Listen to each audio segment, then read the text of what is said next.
Hey guys, my name is Brian, and I am actually flying out over the Gulf of Mexico today. And as you can see, it is a beautiful day over the Gulf, albeit very cold.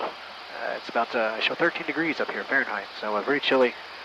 So you might be wondering why I'm flying over the ocean in a small aircraft. You know, I get that flying in a single-engine plane over open water is very risky. If the engine goes out, I can't really glide to land.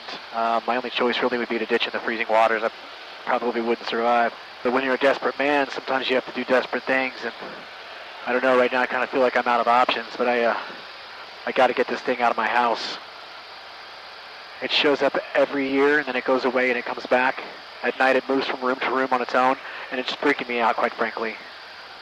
I think he watches me sleep. I don't know, I kind of think throwing him out of a small airplane into the open ocean is probably the only way to get rid of him once and for all. But I got to do something. Anyway, this is the last straw. It's either him or me.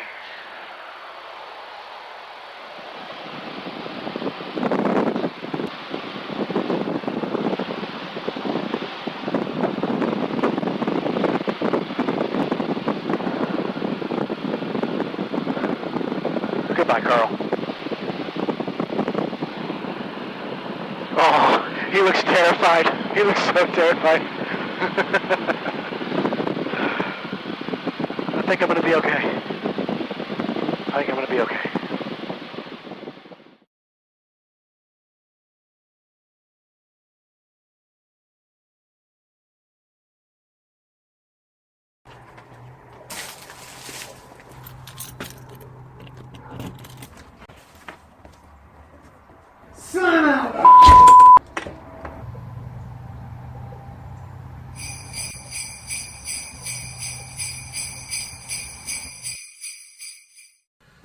Alright, so I have to come clean.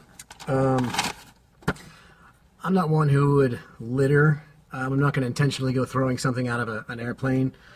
So what I did was I had it tied to a string, and so I would not intentionally throw anything out of a plane like that. Now, if I had underestimated the strength of the wind and the string had snapped and maybe the elf had gone flying out of the plane over Sanger, Texas somewhere, and then I drove to Kohl's and paid $29 to replace it and get it back on a shelf before the kids noticed. That'd be a coincidence, wouldn't it?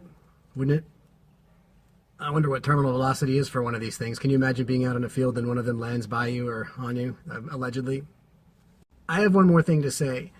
This is really dumb, and it shouldn't be a thing. I shouldn't have to wake up on Saturday morning to hear, "Oh God, Mommy drank too much wine last night and forgot to move it. You go distract the kids, I'll move the elf."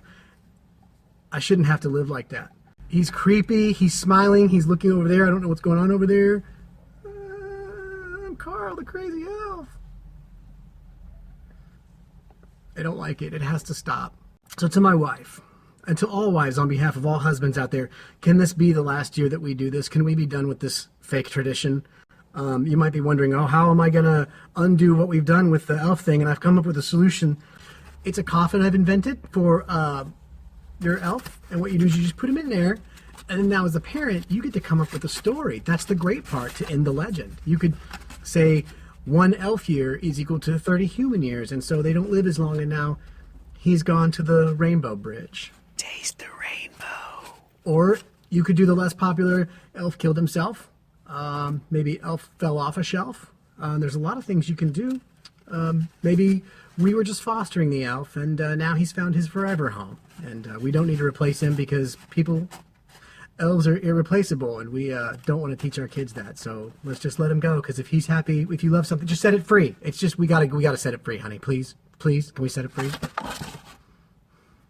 Merry Christmas. I feel like one of the more fortunate pilots in that I get to use phrases other pilots probably don't. For example, if you wanted to borrow a screwdriver, I could say, yeah, it's in my hangar next to the elf coffin. A lot of people aren't as lucky as I am. Look here, you can see the string. Look at that. It's funny, watch him go flying out and back and out and back. Let's let Mommy drink her wine at night and not have to stress out about forgetting to move this little guy. Please, this needs to be the last year.